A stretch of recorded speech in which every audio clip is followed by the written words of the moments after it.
제1장 심스 뱅코프 콜로니 파일 넘버 3245-12 발가락 사이로 느껴지는 축축한 흙은 시원했지만 두피는 이미 땀으로 스멀거렸다. 오늘은 어제보다 더울 테고 정오쯤이면 향신료 냄새가 나는 낫덩굴에 어여쁜 빨간 꽃이 꽃받침을 말아놓고 덩굴 쪽으로 늘어질 것이다. 오피리아는 유기물 덮개를 토마토의 줄기 쪽으로 더 꾹꾹 밟았다. 기분 좋은 열기가 느껴졌다. 로사라의 시선이 미치지 않는 곳이었다면 모자를 벗고 땀을 말렸을 것이다. 그러나 로사라는 해가 유발하는 암을 걱정하는 데다 늙은 여자가 집 밖에서 듬성듬성한 흰머리를 가리지 않는 것은 품위가 없다고 확신하고 있었다. 그렇게 듬성듬성하지 않은데... 오피리아는 빠져나온 머리를 정리하려는 것처럼 두 손을 관자놀이개로 가져갔지만 실제로는 따은 머리의 두툼함을 확인해봤다. 여전히 두툼했다. 다리도 아직 튼튼하고 손도 노화와 노동으로 옹이투성이일지언정 아직 쓸만했다. 오피리아는 정원의 저쪽 끝에 있는 며느리를 바라봤다. 깡마른 몸, 거슬린 종이빛깔의 머리카락, 진흙색 눈. 허리가 잘록하고 손이 하얀 며느리는 예뻤지만 오피리아는 그런 것에 혹할 정도로 어리석지 않았다. 한 번도 어리석은 적이 없건만 바르토는 어머니의 지혜에 귀를 기울이는 법이 없었다. 이제 아들은 몸이 가느다란 뱀 같다. 오피리아는 딱 한 번 그렇게 말했다. 로사라와 함께이고 자식이 없다. 오피리아는 남들이 짐작하는 것만큼 그것이 못마땅하지는 않았다. 독립적인 성격이라 아이를 원치 않는 며느리라면 환영할 수 있었을 것이다. 아니, 문제는 로사라가 처녀의 미덕을 지킨다는 온갖 시답잖은 규칙을 시어머니에게 강요한다는 거였다. 그것을 오피리아는 용납할 수 없었다. 콩을 더 심어야 해요. 로사라가 외쳤다. 씨 뿌릴 때도 했던 말이다. 오피리아가 기른 콩이 거의 항상 남는다는 걸 알면서도. 로사라는 오피리아가 먹을 만큼을 넘어 팔 수 있을 정도로 콩 농사를 짓기를 원했다. 콩은 충분해. 흉작이 들지 않는다면 그렇죠. 흉작이 든다면 많이 키울수록 더 크게 망하겠지. 오피리아가 대꾸했다. 로사라는 코웃음을 쳤지만 반박하지는 않았다. 입씨름 해봤자 좋을 게 없음을 마침내 깨닫는 중인 것 같다. 오피리아의 바람은 그러했다. 그는 다시 토마토 돌보기에 집중했다. 여기저기서 유기물 덮개를 밟고 멋대로 뻗은 덩굴의 끄트머리를 잡아맸다. 로사라는 토마토 덩굴에 닿으면 살이 간지럽다며 이쪽으로는 얼씬도 하지 않았다.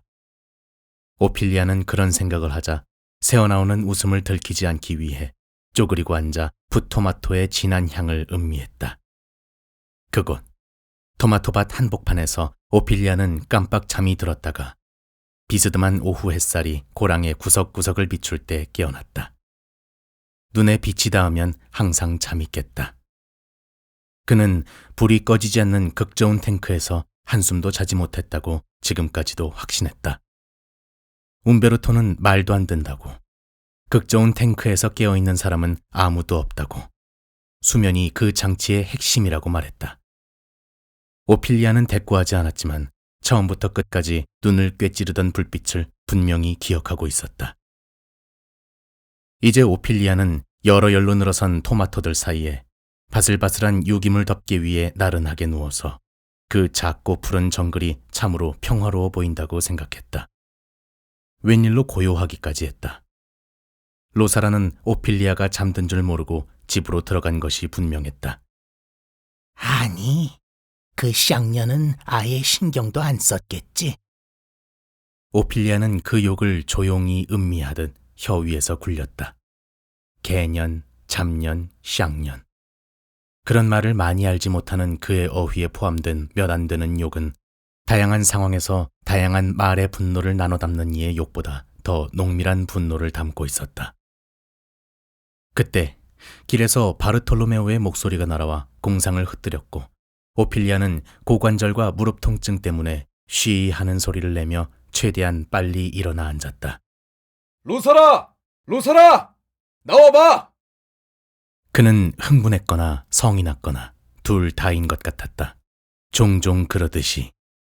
대개는 알고 보면 아무것도 아닌 일이었지만 바르토는 나중에라도 결코 그 사실을 인정하지 않았다. 그는 오피리아가 가장 덜 아끼는 자식이었다. 갓난아기였을 때조차. 엄마는 절대 자신을 만족시킬 수 없다는 듯이 젖꼭지를 물어당기던 탐욕스러운 젖먹이. 그 탐욕스러운 아기는 까다로운 아이로 무엇에도 만족할 줄 모르는 소년으로 자라났다. 그는 툭하면 다른 애들과 다투고 공정함을 요구했는데 그 공정함이란 늘 자기한테 유리한 것이었다.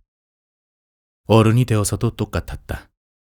바르토는 오피리아가 질색했던 움베르토의 몇 년을 10배 더 강하게 물려받았다. 하지만 그는 살아남은 유일한 자식이었고 오피리아는 아들을 이해했다. 뭔데? 로사라의 대꾸는 퉁명스럽게 들렸다. 낮잠을 자거나 컴퓨터를 하고 있었으리라. 컴퍼니! 그들이 사업권을 상실했어. 로사라의 비명. 그것은 이번만은 바르토가 정말 성낼 가치가 있는 문제로 열을 냈다는 뜻일 수도, 갑자기 턱에 여드름이 난 걸 발견했다는 뜻일 수도 있었다. 로사라라면 둘 다일 수도, 둘 다 아닐 수도 있다. 오피리아는 정강이로 바닥을 딛고 힘겹게 몸을 일으킨 뒤 토마토 줄기를 잡고 일어섰다. 눈앞이 살짝 흐릿해져서 시야가 맑아질 때까지 잠시 기다렸다. 나이, 다들 나이 때문이라고, 갈수록 나빠질 거라고 말했다. 오피리아는 그렇게 나쁘지는 않다고 생각했다. 사람들이 기대하는 만큼 그가 어떤 일을 빨리 해낼 수 없을 때를 제외하면. 엄마! 바르토가 부엌문을 허겁지겁 뛰쳐나오며 소리쳤다. 오피리아는 자신이 서서 일하는 것처럼 보여서 다행이라고 생각했다. 그것은 한 점의 자그마한 도덕적 우위를 확보해 주었다. 오피리아는 통통한 애벌레를 발견하고 바르토가 가까이 오자 그것을 엄지와 검지로 집었다. 이것 좀 보렴. 네, 엄마, 멋지네요. 잘 들어요. 중요한 일이에요. 올해는 풍작일 거야. 엄마! 바르토는 오피리아 쪽으로 몸을 숙이며 얼굴을 들이밀었다.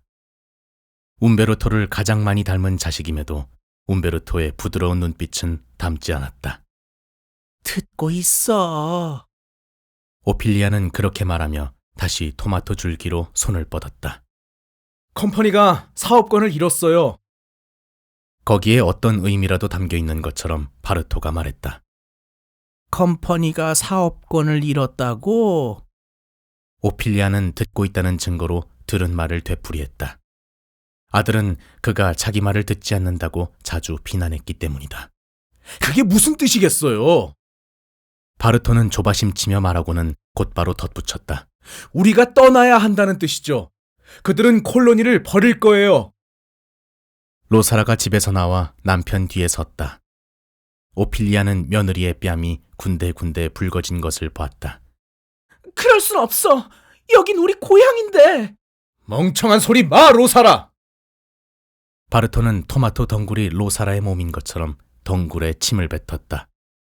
오피리아가 움찔하자 그에게 눈을 부라렸다. 엄마도요. 당연히 그들은 우리더러 떠나라고 할 수 있어요. 우린 그들의 고용인이니까.